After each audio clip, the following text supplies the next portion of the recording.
నమస్తే. Welcome to our channel. నేను Priyanka. Present ఉన్న సిచ్యువేషన్ లో ఇటు ఇరాన్, ఇజ్రాయిల్ అలానే అమెరికా ఈ మూడిటి మధ్య ఏదైతే యుద్ధ వాతావరణం నెలకొందో దీని ప్రభావం ఇరు దేశాలపై అంటే ఇతర దేశాలపై ఎలాంటి ప్రభావం చూపించనుంది, ముఖ్యంగా భారతదేశం మీద ఎలాంటి ప్రభావం చూపించనుంది, అలానే వాళ్ళ దాడులకు సంబంధించి ఎందుకు ఈ దాడులన్నీ జరుగుతున్నాయి, ఎప్పుడు ఈ యుద్ధం ఆగుతుంది అనే విషయాల మీద చాలా క్లారిటీ రావాల్సిన అవసరం ఉంది. ఇప్పుడు అందరూ కూడా దీని గురించి డిస్కస్ చేస్తున్నారు. సో మరిన్ని వివరాలు తెలుసుకుందాం. మనకి విమానాల గురించి కావచ్చు, లేదంటే ఆయిల్ అలానే పెట్రోలియం ఛార్జెస్ కావచ్చు, వీటన్నిటి మీద ఒక అవగాహన తెచ్చుకునే ప్రయత్నం చేద్దాం. మనతో మాట్లాడడానికి international political expert Mannem Koteswararao గారు ఉన్నారు. ఆయన అడిగి తెలుసుకుందాం. నమస్కారం సార్. నమస్తే. సార్, అంటే ప్రెసెంట్ ఉన్న సిచ్యువేషన్ చూస్తే గనక యుద్ధ వాతావరణం అనేది నెలకొంది. అంటే ఇరాన్ పై ఇటు ఇజ్రాయెల్ కావచ్చు, లేదంటే అమెరికా కావచ్చు చేస్తున్న దాడి దేన్ని బేస్ చేసుకొని, అంటే ఒక పక్క నెతన్యాహు చనిపోయారు అని చెప్పడమే వీళ్ళ టార్గెట్, లేదు అంటే గనక ఇజ్రాయెల్ యొక్క టార్గెట్ ఏంటి, ఏం చెప్పాలనుకున్నారు ఈ యుద్ధంతో? ఇజ్రాయెల్, ఇరాన్, అమెరికా మధ్య ఇప్పుడు వివాదం నడుస్తూ ఉన్నది. దీనిలో ఇరాన్ మీద ఇజ్రాయెల్, అమెరికా రెండూ కలిసి ఏకపక్షంగా ముందు దాడులను ప్రారంభించాయి. ఆ దాడుల్ని ఇరాన్ తన దగ్గర ఉన్నటువంటి ఆయుధాలతోటి ఎదుర్కొంటా ఉంది. అందుకని దీన్ని ఒక యుద్ధం అనే దానికంటే ఏకపక్షంగా ప్రారంభించినటువంటి దాడి, ఆ దాడికి ప్రతిఘటన అని వర్ణించుకోవడం సబబుగా ఉంటుంది. అమెరికా, ఇజ్రాయెల్ చర్యలు అత్యంత దుర్మార్గమైనవి, బాధ్యతారహితమైనవి కూడా. వాటి చర్యలతోటి ఇవాళ యావత్ ప్రపంచం కూడా ఇబ్బందులను ఎదుర్కొనేటువంటి పరిస్థితి ఏర్పడింది. ప్రపంచంలో మనం కూడా భాగం గనక భారత్ కూడా దాని పరిణామాలను, పర్యవసానాలను అనుభవించాల్సి ఉంటుంది. ముఖ్యంగా మనం గల్ఫ్ ప్రాంతం నుంచి హార్ముజ్ జలసంధి అనేటువంటి రవాణా మార్గం ద్వారా రోజుకు 26 లక్షల పీపాల చమురుని మనం దిగుమతి చేసుకుంటున్నాం. ఈ దాడుల కారణంగా ఇరాన్ ఆ జలసంధి మార్గాన్ని మూసివేసింది. దాంతో ఆ ప్రాంతంలో ప్రయాణించేటువంటి నౌకలన్నీ కూడా ఆగిపోయాయి. డొనాల్డ్ ట్రంప్ తమ దాడులు 4 వారాల పాటు సాగుతాయని చెప్పేసి ప్రకటించాడు. అంటే 4 వారాల పాటు హార్ముజ్ జలసంధి నుంచి నౌకల రవాణా రాకపోకలు లేకపోయేట్లయితే మన దేశానికి, చైనాకి, ఇతర ఆసియా దేశాలకు వచ్చేటువంటి చమురు సరఫరాకి అంతరాయం కలుగుతుంది. ఆ మార్గం కాకుండా వేరే మార్గం ద్వారా తిరిగి రావాలంటే చాలా రోజుల సమయం పడుతుంది. సమయంతో పాటు రవాణా ఖర్చులు కూడా విపరీతంగా పెరుగుతాయి. అందువలన మొత్తం ప్రపంచానికే ఒక విధంగా ఇబ్బందులు కలిగిస్తున్నాడు ట్రంప్, ఇజ్రాయెల్ నాయకులు అనేటువంటిది మనం గమనించాం. ఓకే సార్, అంటే లాస్ట్ టైం చూసుకుంటే గనక మన దగ్గర అంటే మన భారతదేశంలో చమురు నిల్వలు చాలానే ఉన్నాయి, ఎక్కడ యుద్ధం వచ్చినా గానీ మనం ఇబ్బంది పడాల్సిన అవసరం లేదు అని గతంలో ఒక వార్త వచ్చింది. కానీ ఇప్పుడు జరుగుతున్న యుద్ధాన్ని బేస్ చేసుకుని, అంటే ఇప్పుడు ఇరాన్ ఏదైతే పెట్రోలియం రిఫైనరీ మీద దాడి చేస్తుందో దీన్ని బేస్ చేసుకుంటే ఇప్పుడు భారతదేశంలో పెట్రోల్ ఛార్జెస్ పెరిగే ఛాన్సెస్ ఉన్నాయా? యుద్ధంతో నిమిత్తం లేకుండానే మన దేశంలో నరేంద్ర మోడీ సర్కారు జనం జేబుల్ని కొల్లగొడతా ఉంది. పెట్రోల్, డీజిల్ ఛార్జీలను పెంచి ఎట్లా ఎట్లా అంటే 2022 ఏప్రిల్ నుంచి మనం మాట్లాడుకునే మార్చి 2వ తారీఖు 2026 వరకు ఒకే రేట్లు ఉన్నాయి దేశవ్యాప్తంగా. పెట్రోల్, డీజిల్ రేట్లు కొన్ని రాష్ట్రాల్లో ఎక్కువ తక్కువ ఉండొచ్చు, అక్కడ ఉన్నటువంటి స్థానిక పన్నులు కాదు. కేంద్ర ప్రభుత్వం పెంచడం కానీ తగ్గించడం కానీ చేయలేదు. ఆ రోజు ఉన్నటువంటి అంతర్జాతీయ మార్కెట్లో పెట్రోల్ ముడి చమురు ధర ఎంత? $100 నుంచి $105 మధ్య ఉన్నది. ఈ 4 సంవత్సరాల కాలంలో అది $60 వరకు పడిపోయింది. అది కాకుండా మేము రష్యా నుంచి భారత ప్రజల మేలు కోసం తక్కువ ధరకు ముడి చమురు దిగుమతి చేసుకుంటున్నామని చెప్పింది కూడా ఈ కాలంలోనే. ఎప్పుడైనా $60కి ఇతర దేశాల నుంచి దిగుమతి చేసుకునేటువంటి చమురు ధరలు పడిపోయినా, రష్యా నుంచి తక్కువ ధరలకు కొనుగోలు చేసిన ఈ 4 సంవత్సరాల కాలంలో నరేంద్ర మోడీ సర్కార్ ఎప్పుడైనా ఒక్క పైసా వినియోగదారులకు తగ్గించిందా? ఎందుకు తగ్గించలేదు? ఏ యుద్ధాలు వచ్చాయి? ఏ సంక్షోభం వచ్చింది? అంతకుముందు మీరే చెప్పారు కదా, అంతర్జాతీయంగా ధరలు పెరిగితే మేము ధరలు పెంచుతాం, అంతర్జాతీయంగా ధరలు తగ్గితే మేము ధరలు తగ్గిస్తాం అని గొప్పగా చెప్పారు కదా. 4 ఏళ్ల నుంచి అంతర్జాతీయంగా ధరలు పడిపోతే ఎందుకు తగ్గించలేదు? ఇవాళ మధ్యప్రాచ్యంలో లేదా పశ్చిమాసియాలో తలెత్తినటువంటి ఉద్రిక్తత కారణంగా ఇవాళ కూడా $80 వరకు పెరిగింది. అంటే ఇది చూసుకున్నా కానీ $20 4 ఏళ్లతో పోలిస్తే $20 ఇవాళ తక్కువ ఉంది. ఎందుకని తగ్గించలేదు వీళ్ళు? అందుకని రేపు నిజంగానే ఇప్పుడు కొంతమంది చెప్తున్నట్టుగా 80 నుంచి $100 వరకు ఈ చమురు ధరలు కనుక పెరిగేట్లయితే ఆ పేరుతోటి మళ్ళా మన జేబులను కొట్టేయడానికి కేంద్ర ప్రభుత్వం సిద్ధంగా ఉంది అని మాత్రం చెప్పొచ్చు. సార్, ఏదైతే ఇప్పుడు యుద్ధ వాతావరణం నెలకొందో, మనం కొన్ని వీడియోస్ చూస్తే మంచు మనోజ్ గారు ఇలాంటి రిలీజ్ చేసిన వీడియోస్ లో దుబాయ్ మీదుగా అంటే మిసైల్స్ అనేవి వెళ్తున్నాయి. దుబాయ్ లో కూడా ఈ దాడులు జరుగుతున్నాయి. ఇప్పుడు విమాన సర్వీసులన్నీ ఆగిపోయిన నేపథ్యంలో ఇక్కడ భారత్ నుండి యూకే కావచ్చు, అమెరికా కావచ్చు, ఈ రాకపోకలు ఎప్పుడు ప్రారంభం అవుతాయి? అసలు మన భారతీయుల సిచ్యువేషన్ ఏంటి అక్కడ? అది డొనాల్డ్ ట్రంప్ని అడగాలి. మన నరేంద్ర మోడీ గారు ట్రంప్కి ఫోన్ చేసి, అయ్యా ట్రంప్ గారు, మీరు ఎప్పుడు యుద్ధాన్ని దాడులను ఆపేస్తారు? మా వాళ్ళంతా ప్రయాణం చేయాల్సి ఉంది, అక్కడి నుంచి రావాల్సి ఉంది, మహాప్రభు మీరు ఎప్పుడు ఆపేస్తారో చెప్పండి అని మోడీ గారు చెప్పాలి. మీరు నేను ఎవరు చెప్పగలిగినటువంటి స్థితిలో లేదు. లేకపోయేట్లయితే మోడీ గారు సమాధానం చెప్పకపోతే కువైట్, లేకపోతే యునైటెడ్ అరబ్ ఎమిరేట్, ఖతారు, ఈ దేశాలన్నీ ఉన్నాయి కదా, ఆ దేశ పాలకులకైనా ఫోన్ చేసి, అయ్యా మీరు ఎందుకు ఈ యుద్ధంలో మీ ఎయిర్ స్పేస్ ని ఎందుకు మూసేశారు? ఎప్పుడు తెరుస్తారు? మా వాళ్ళు ఎప్పుడు బయటకు వస్తారు, లేదా ఎప్పుడు బయటకు వస్తారని వాళ్ళన్నా అడగాలి, వాళ్ళన్నా చెప్పాలి. అంతే కదా. అంతే సార్. వాళ్ళు ఎందుకని మాట్లాడరు? ట్రంప్ ఎందుకని మాట్లాడు? లేదా ఈ అరబ్ దేశాలు ఎందుకని మాట్లాడవు అంటే, ఎందుకని అరబ్ దేశాల మీద ఇరాన్ ఇవాళ క్షిపణి దాడులు ఎందుకు చేస్తా ఉందంటే, మనం చెప్పుకున్నటువంటి ఈ దేశాలన్నింటా కూడా అమెరికా సైనిక స్థావరాలు ఉన్నాయి అక్కడ. ఆ సైనిక స్థావరాలు ఎవరి కోసం పెట్టారు అక్కడ? ఈ అరబ్ దేశాల రక్షణ కోసం పెట్టారా? కాదు. ఇరాన్ని లేదా ఆ ప్రాంతంలో ఎవరైతే అమెరికాను వ్యతిరేకిస్తారో వాళ్ళ మీద దాడి చేయడానికి పెట్టారో తప్ప మరొకటి కాదు.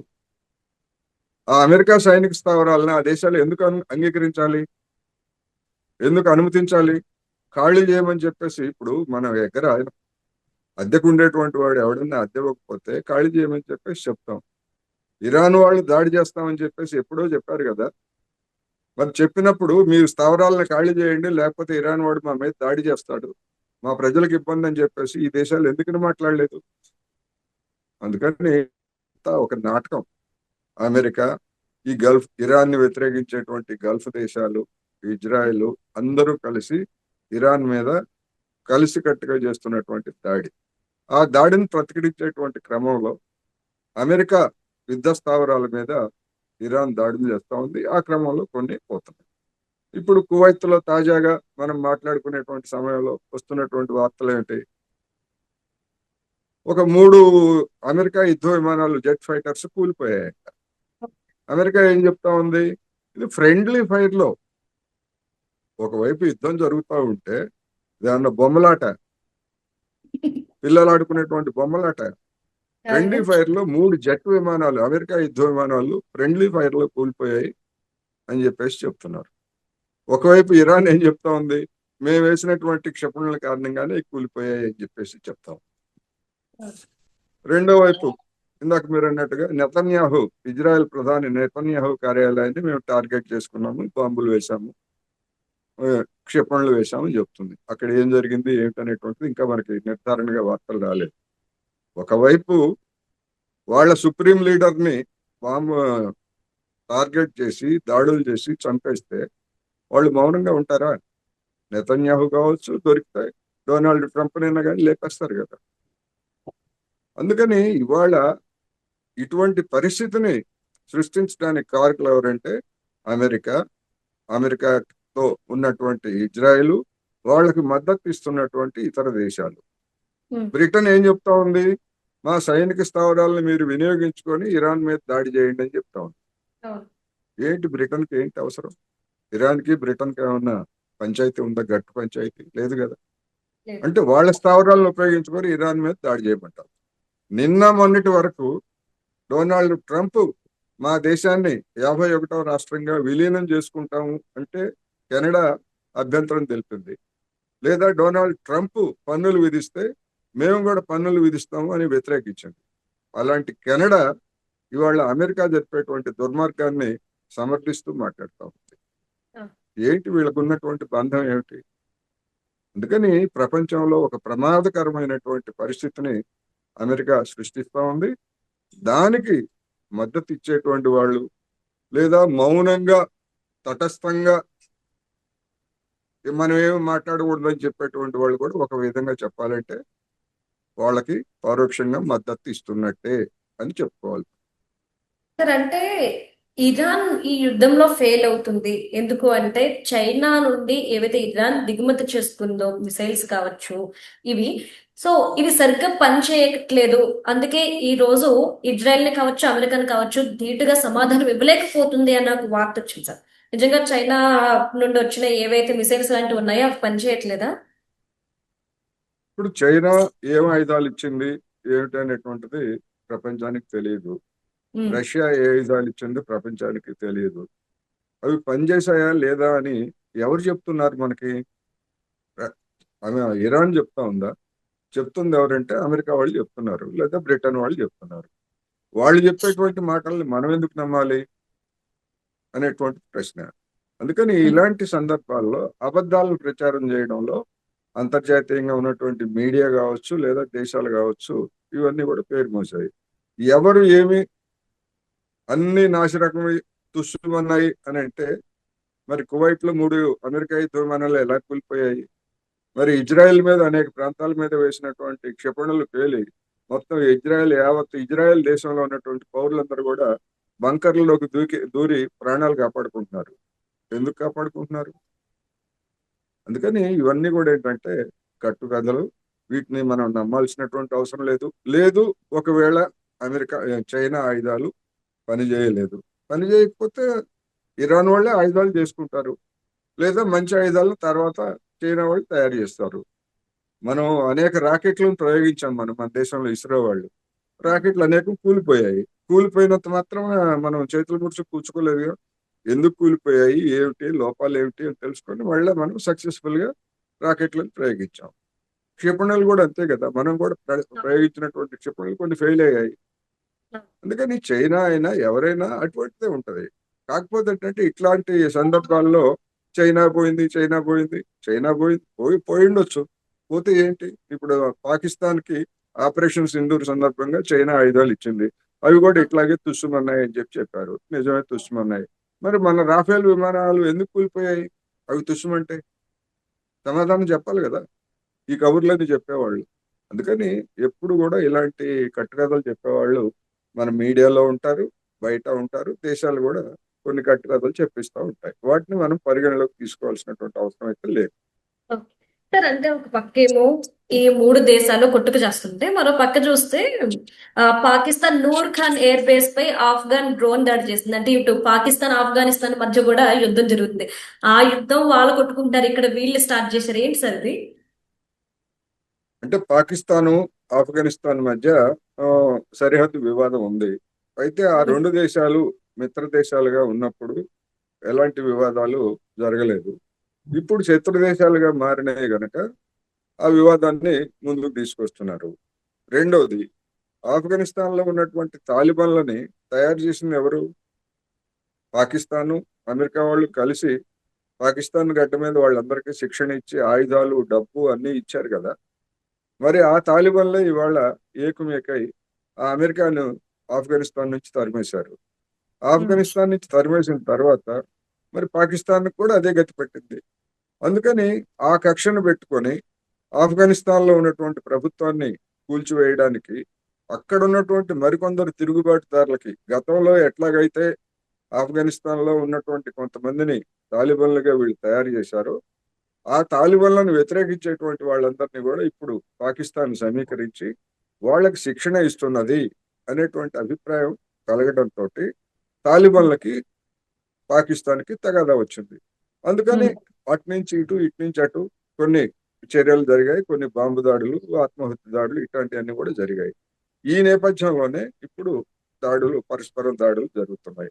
అందువల్ల ఏమవుతుంది, ఏమిటి, ఎన్ని రోజులు ఇలా కొట్టుకుంటారు అనేటువంటిది మనం చూడాల్సి ఉంది. ఇందులో ఆఫ్ఘనిస్తాన్ వెళ్ళి పాకిస్తాన్ వాళ్ళు అక్కడ ఆ, దిగేటువంటి సమస్య లేదు. ఎందుకంటే ఆఫ్ఘనిస్తాన్ లో కనుక దిగేట్లయితే అమెరికాకి ఏ గతి పట్టిందో పాకిస్తాన్ కూడా అదే గతి పడుతుంది. అందుకని విమానాల మీద దాడులు చేయొచ్చు అంతే తప్ప అంతకు మించి ఆఫ్ఘనిస్తాన్ వాళ్ళు ఏమీ చేయలేరు. ఆఫ్ఘనిస్తాన్ వాళ్ళు ఏం చేయగలరు? నీవు నేర్పిన విద్యే నీరజాక్ష అని ఎట్లాగైతే తాలిబన్లు దాడి చేయడానికి అవసరమైనటువంటి ఆయుధాలు, ఎత్తుగడలు ఇవన్నీ నేర్పింది పాకిస్తాన్ వాళ్ళే కనుక మీ దేశం మీదనే మేము మీకే సమాధానం చెప్తామని చెప్పేసి ఇప్పుడు వాళ్ళు చెప్తున్నారు. అందుకని ఇది ఆ రెండు దేశాల మధ్య ఉన్నటువంటి ప్రస్తుత స్థితి. అంటే సార్ ఇక్కడ ఖమేని ఎప్పుడైతే చనిపోయిందో ఈ యుద్ధంలో, ఖమేని చనిపోయిన తర్వాత ఆ దేశ ప్రజలు పండగ చేసుకుంటారు, మాకు స్వేచ్ఛ లభించింది అని. కానీ దాని ఎఫెక్ట్ భారతదేశంలో ఉంది. అంటే ఖమేని మరణానికి అంటే హత్యకి మేము ప్రతీకారం తీర్చుకుంటామని భారతదేశంలో ఉన్న కొంతమంది ముస్లిమ్స్ చెప్తున్నమాట. ఎలా చూడాలి దీన్ని? భారతదేశంలో ముస్లింస్ ప్రతీకారం తీర్చుకుంటామంటే ఎవరి మీద తీర్చుకుంటామని చెప్తున్నారు? అమెరికా మీద తీర్చుకుంటామని చెప్పొచ్చు, నినాదాలు ఉమ్, చేయొచ్చు. అంతే తప్ప భారతదేశం మీద కాదు కదా. ఉమ్, ఖమేని అనేటువంటి వ్యక్తి షియా ఉమ్, ముస్లిం సామాజిక తరగతికి చెందినటువంటి ఒక ప్రముఖ నాయకుడు. ఇరాన్ లో ఉన్నటువంటి ఎక్కువ మంది జనాభా షియాలు. అందువల్ల ప్రపంచంలో ఆ షియా దేశం మీద అమెరికా, ఇజ్రాయెల్ దాడి చేసినప్పుడు సహజంగానే ఇవాళ ఉన్నటువంటి వాతావరణంలో అలాంటి నిరసనలు వ్యక్తం చేయడం సహజం. అందుకని ఒక షియాలే నిరసన తెలియజేస్తున్నారు అని మత కోణంలోనే చూడక్కర్లేదు. ఎందుకంటే ఖమేని అనేటువంటి వ్యక్తి అతను మంచివాడని ఎవరు చెప్పట్లేదు, నేను కూడా చెప్పట్లేదు. అతను కూడా అక్కడ ఉన్నటువంటి మీరు చెప్పారు కదా కొంతమంది పండగ చేసుకుంటున్నారని. ఆ పండగ ఎవరు చేసుకుంటున్నారు? షియాలు కానటువంటి అతన్ని వ్యతిరేకించేటువంటి సున్నీలు కావచ్చు, లేదా ఉమ్. ఆ ప్రభుత్వం అణచివేతకు గురైనటువంటి మహిళలు అనేక మంది. ఇప్పుడు హిజాబ్ గురించి లేకపోతే వాటి గురించి ఈ మహిళలు కూడా ఆందోళన చేశారు కదా ఇరాన్ లో ప్రభుత్వ నిర్ణయానికి వ్యతిరేకంగా. అటువంటి వాళ్ళందరూ కూడా అతను చచ్చిపోయాడు గనక పీడ వదిలిందని చెప్పేసి సంతోషంతో వీధుల్లోకి వచ్చి చేసుకోవచ్చు. దాన్ని అదే వాళ్ళ అంతర్గత వ్యవహారం. అదే సమయంలో అతను మరణాన్ని ఏ, ఆగ్రహిస్తూ చేసేటువంటి వాళ్ళు కూడా ఉన్నారు. రెండు వైపులా అక్కడ సమీకరణలు జరుగుతున్నాయి. ఏం జరుగుతుంది ఏమిటనేటువంటిది వాళ్ళు తెలుసుకుంటారు. కానీ వాళ్ళ అంతర్గత వ్యవహారాల్లో జోక్యం చేసుకోవడానికి అమెరికాకి, ఇజ్రాయెల్కి ఉన్నటువంటి హక్కు ఏమిటి అనేటువంటిదే సమస్య. సార్ అంటే ఇప్పుడు భారతదేశం ఇతర దేశాలతో మిత్రత్వం పెంచుకోవడం కోసం ట్రై చేస్తుంది. ఈ సిచ్యువేషన్ లో ఇజ్రాయెల్ అధ్యక్షుడు కావచ్చు, లేదంటే అమెరికా అధ్యక్షుడు కావచ్చు, ఈ భారతదేశానికి వచ్చినప్పుడు ఎవరైతే ఇప్పుడు మేము ప్రతీకారం తీర్చుకుంటామో అని భారతదేశంలో ఉన్న ముస్లిమ్స్ చెప్తున్నారు, అంటే వీళ్ళు ఏదైనా ప్రమాదం సృష్టిస్తే మనకి కదా చెడ్డ పేరు, భారతదేశానికి కదా. అంటే శాంతి భద్రతలు లోపించడం కావచ్చు, లేదంటే సెక్యూరిటీ సిస్టమ్ లో కావచ్చు, ఎఫెక్ట్ పడేది భారతదేశం మీద కదా. అదే గనక అయితే మీరు అన్నట్టుగా అదే గనక అయ్యేట్లయితే అలాంటి దుర్మార్గుల్ని ప్రపంచవ్యాప్తంగా అనేక దుర్మార్గాలకు పాల్పడుతున్నటువంటి నెతన్యాహుని లేదా డొనాల్డ్ ట్రంప్ ని మన దేశానికి ఎందుకు ఆహ్వానించాలి? ఉమ్, ఆహ్వానించాల్సినటువంటి అవసరం ఏముంది? ఉమ్, మన దేశ రక్షణ మనం చూసుకుంటున్నప్పుడు అయ్యే బాబు మీరు వస్తే ఇట్లాంటి ప్రమాదాలు జరుగుతాయి, మీరు రావద్దని చెప్పొచ్చుగా, చెప్పాలి కదా. అవును. కానీ ఇదంతా కూడా ఒక రాజకీయం. ఇదే ప్రధానమంత్రి నరేంద్ర మోడీ గారు యుద్ధానికి 2 రోజుల ముందు ఇజ్రాయెల్ వెళ్ళి అక్కడ హమస్ అంటే పాలస్తీనియన్లు జరిపినటువంటి దాడిని ఖండించి వచ్చారు. కానీ ఆ పాలస్తీనియన్ల మీద వేలాది మందిని హత్య చేసి లక్షలాది ఇళ్లు కోల్దోసి గాజా ప్రాంతంలో మారణకాండ సృష్టించినటువంటి ఇజ్రాయెల్ని ఒక్క మాటైనా విమర్శించారా? అంటే మనం ఎవరి తరఫున ఉన్నాం? మారణకాండ సృష్టించేటువంటి వాళ్ళ తరఫున ఉన్నాము అనేటువంటి సందేశం ఇచ్చిన తరువాత అంతర్జాతీయంగా మన పరువు ఏంటి, లేకపోతే మన మర్యాద ఏంటి? మనం తటస్థంగా ఉన్నామని చెప్పేసి పైకి చెప్తాం. తటస్థంగా ఉంటే మరి హమాస్ని విమర్శించినటువంటి నోటితోనే ఇజ్రాయెల్ చేసినటువంటి దుర్మార్గాన్ని కూడా విమర్శించాలి కదా. ఎందుకు మౌనంగా ఉన్నారు? ఇది ప్రశ్న. Right. Thank you so much sir.